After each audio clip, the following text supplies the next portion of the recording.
Jubilito TV Official. So, yun. Yan yung sa mga kabagis. This is Jubilito TV Official at eto na naman pumuli ang isang edisyon ng ating reaction video mga kalingap at kabagis, no? Pero bago po lahat, syempre po, mega love shoutout po muna kay Val Santos Matubang, kay Ate Edna Vlogs, kay Kalingap Rab, Kalingap Netizens, Kalingap Subscribers, Kalingap Supporters, at lalong-lalo na po ang ating mga Kalingap Partners. Ayan po. Mega love shoutout po sa inyong lahat. So ito na nga, mga Kalingap at kabagis, no? For today's reaction video, gawa lang po natin ng reaction at muli po pagbibigay ng opinion dito nga po sa naging video upload ni Kalingap Rab patungkol po sa isang dalagitang nakatira sa bundok, no? Mga Kalingap at kabagis, literal na kabundukan. At sila po ay dumayo pa ng Camarines Sur para mapuntahan ito pong beneficiaries na ito na nangangarap, no? Nangangarap na makapag-aral dahil siya po ay nahinto dahil nga po sa kahirapan ng buhay. So, ang tinutukoy ko, mga Kalingap at kabagis, ay si Francine Faith, no? Na nirefer kay Kalingap Rab ng isa sa mga Kalingap partners natin. At inaksyonan naman po, no, ni Kalingap Rab at kinumusta ang kanyang kalagayan, ang kanilang buhay at sitwasyon, no, doon po, no, sa kanilang tinitirhan sa kalagitnaan po ng bundok, no, mga Kalingap at kabagis. So without further ado, simulan na po natin ang ating reaction video. Narito po yun.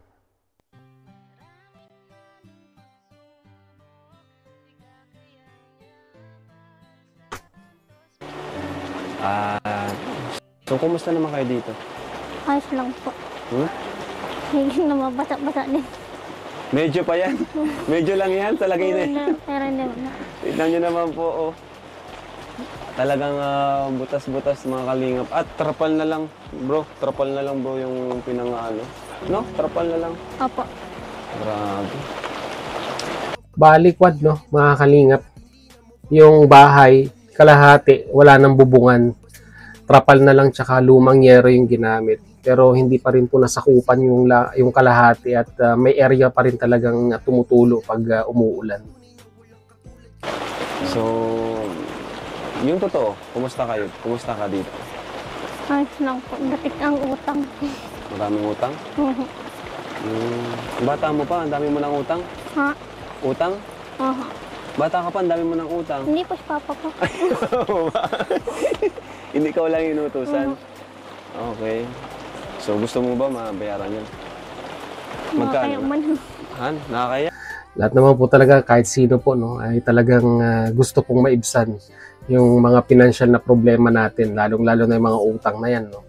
Kung meron pong darating na isang individual na makakatulong sa yung financial problem, sa yung paghihirap, ay why not, di ba? Di ba? Yeah. Tama-tama, may dala ko dito. Pero mamaya na to. Nahihiya ka? Bayaran natin. Magkano ba ang utang mo?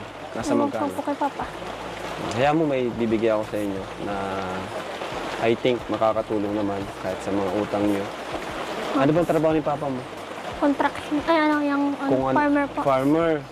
Grabe, ano? Yun ang nakakalungkot sa mga Kalingap, no? Sa bansa natin. Yung mga farmer, talagang isa sila sa mga may hirap. Maliban dun sa utang, syempre itong bahay nyo, no? Saan ka natutulog pala dito? Dito po sa upuan po. Dito? Ay, grabe, bro. Dito siya natutulog. Tapos nilagyan pa ni Kuya Gilo ng bigas. Grabe. Ito yung bit-bit ni Gilo kanina nung nadulas siya, oh. Halata, may putik, eh. Mga Kalingap, oh. Ito yung, kaya pala may unan dito. Pambira. Grabe, kawawa pa lang talaga dito si Francine. Grabe, mga Kalingap, si Francine dito po siya natutulog. So, kailangan tanggalin natin dito. Kasi dito siya natutulog. Saan ko ito pwedeng ilagay bigas na to? Yan muna po. Ha? Yan muna. Saan ka matutulog? Mamaya naman po. Mamaya. Dito na muna. O, sige. Baka kasi may harapan ka. Madalas ba solo ka dito? Oo. Hindi ka natatakot? Bundok to, ah. Natatakot din ako. Natatakot ka? So, po nalabas din po ako. Pinagkakasya mo yung sarili mo dito? Oo. Sa higaan na to? Opo. Nakakaawa, mga Kalingap, no? Kapag paligid. Pag malikot mo maghiga, malalaglag. Oo. Saka nakabalok, di ka nakatawid dito. Nakaganon ka lang. Opo. Grabe. Ano nangyari dito sa bahay nila? Ano ba doon? Binagyo ba itong bahay nila? Kaya na, nasira na lang nasira? So, yung sunod-sunod kong bagyo Sunod-sunod na bagyo. Ayan mo, at isa sa programa namin, yung nagpapabahay. Opo. At nakita ko na deserve mo talagang mapatayuan ng bahay. Opo. Para maayos naman yung bahay. Para makatulog ka naman ng maayos. Na nakatuwid yung paa, di ba? Opo. Okay ka lang? Opo. Ito naman, dating kwarto. Ngayon, naging tambakan na. Kasi nasira yung bubong. Opo. Kung ikaw ang tatanungin, Francine, ano yung gusto mong maitulong namin sa'yo? Maliban dito sa nakikita namin. Sa bahay. Yung gusto ko, Oo. makapag-aral ulit po. Makapag-aaral. Mhm. Tumigil ka pala ng pag-aaral. Mhm. Hanggang saan lang? Grade 11 po. Grade 11? Opo. Ilang taong ka nang tumigil? Isa? Dalawa? Yung tumigil po ako, 16 po. 16 years old ka? Oo. So, ano pa lang, no? Isang taon pa lang. Oo. So, alam mo, yan yung isa sa mga, ano namin, mga programa, scholarship program. Opo. No? Since gusto mo kapag-aral, tutulungan ka namin makapag-aral. No? Okay ba yun? Opo. Ano masasabi mo? Baka naman nakakaya na ako. Nahihiya ka? Baka mamaya po singilin niyo ang ganda ko sa mga gastos niyo. Sisingilin? Kasi naranas ko na po kaya yan yung nagpapaaral sa akin ng tiyahin ko. Baka Siningil ka? Kakaiba to si Francine, ah. Hindi naman ganun. Part yun ng ano namin, ng programa sa Team Kalingap. Libre yun. Di ba? Siyempre, kaya nga kami nagpa-vlog, nagpi-video kasi yung kikitain nito is yun din yung mapupunta sa'yo. Opo. Sa pabahay mo, sa pagpapaaral sa'yo. Diba? And at the same time, nakaka-inspired ka pa ng ibang tao. Opo. Diba? Kasi tinanong kita kanina, ano yung gusto mong mangyari maliban sa bahay? Sinagot mo kaagad yung pag-aaral. Di mo sinabi na, Kuya Rab, bilan mo akong TV. Kuya Rab, bilan mo ako ng cellphone. Hindi ko muna ng po kailangan. pagkain. Pero ang una mong sinabi, pag-aaral. The best yun. Kasi nakita mo yung kahalagaan ng edukasyon. Di ba? Kaya doon pa lang masasabi ko na deserve ka talaga matulungan.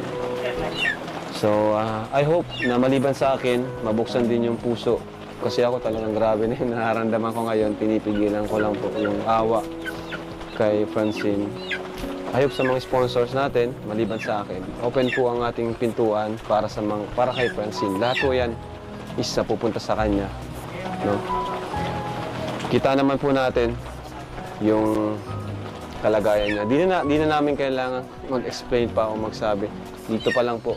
Kung may kakayanan lang po talaga ako, ngayon pa lang, pwede ko nang sanang ngayon pa Simulan. lang, patayo paano na natin yung bahay. Pag-ayos na natin kagad kung kaya lang talaga natin.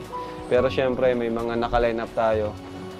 And yung resources naman natin is limited lang. Dito lang naman tayo umaasa sa vlog natin, sa mga kinikita natin dito. Kaya sana po, wag po kayo mag-skip ng ads. Malaking tulong po yan sa atin. Paano lang po kung di natin natagpuan si Francine. Kaya thank you po kay na Pastora. Kaya Pastor Edwin, thank you po kasi nilapit niyo po sa amin siya. Sila po talaga yung mga hinahanap namin na tulungan. So wala kang kapatid? Wala po. Solo lang. Anong pakiramdam nang mag-isa ka? Nakakalungkot din. Siyempre, wala namang kausap. Wala makausap. Oo. Nakakaboring din pag iniiwan ako ni Papa. Kung nga pala, may pagkain akong dala para sa'yo. Oo. So yun ang mga kalingap at kabagis, no? Grabe po.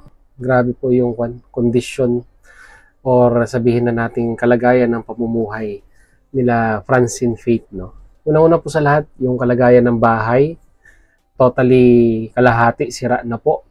Diyan mapapansin nyo rin po yung dingding. Yari lang po sa kawayan. Pag umulan at umanggi, ay talagang panigurado po, papasok ang tubig, no? At nabanggit niya nga rin po na dyan lang po siya sa gilid, no? Dyan sa inuupuan ni Kalingap Rab natutulog, no? Na kung saan ay hindi niya po maiunat ang kanyang paa pag siya po ay natutulog. At napaka-kon po ito, napaka-uncomfortable ika nga. At hindi ka siguro makakakuha ng maayos na tulog dito pag ganito po ang kalagayan. No? Lalong-lalo na po no, siguro pag umuulan. No? Yung pagbisita po nila dyan ay umuulan at talagang nakita nga po talaga nila na kailangan na mapabahayan no? Itong si Francine Faith. No? At mabuti na lamang po ay may mga butihing tumulong para po ma-scout at ma-vlog ni Kalingap Rab ito pong dalagitang ito. No? At nangako naman po si Kalingap Rab na sabi niya nga po kung kakayanin niya, kung siya lang daw po, ay talagang ora mismo ay patatayuan niya na ng bahay ito pong dalagita. Pero syempre po, alam naman po natin na nakadepende pa rin po. No? Maraming naka-line up na pabahay at hindi naman po kayang pagsabay-sabayin. No? So nanawagan na rin po siya sa mga butihing sponsor niya na matulungan din po itong dalagitang ito. At sa tingin ko po ay sure na rin po yung kanyang scholarship dito kung sakasakali po no, sa darating na pasukan para naman po may pagpatuloy niya yung kanyang senior high school. No?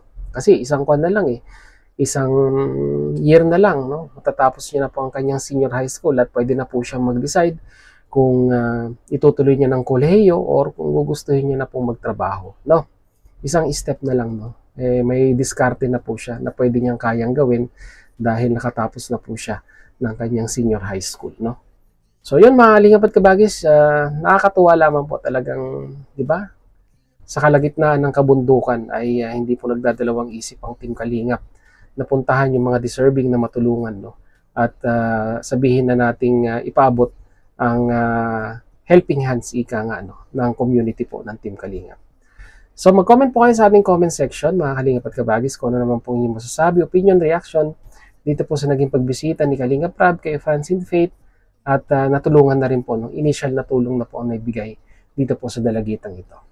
So yun mga Kalingap at Kabagis, hanggang dito na lang. Muli, maraming salamat talaga sa dulo po ng ating reaction video. Ngayong araw na ito ay nasamahan niyo po muli si Jubilito TV Official. At muli po, nagpapaalala po ang inyong host. Sa mga hindi pa po nakasubscribe sa channel po, no? Kuya Val Santos Matubang, Kalingap Rab natin at atin na vlogs, subscribe na po natin ang kanilang mga YouTube channel. And at the same time, muli po naglalambing din po ang inyong host. Sa mga hindi pa po nakasubscribe sa channel po ni Jubilito TV Official, ay pakita mo po ang subscribe button at ang notification bell para maging updated pa po kayo sa mga darating nating reaction videos.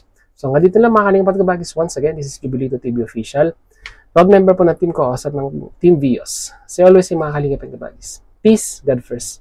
God bless po. Bye!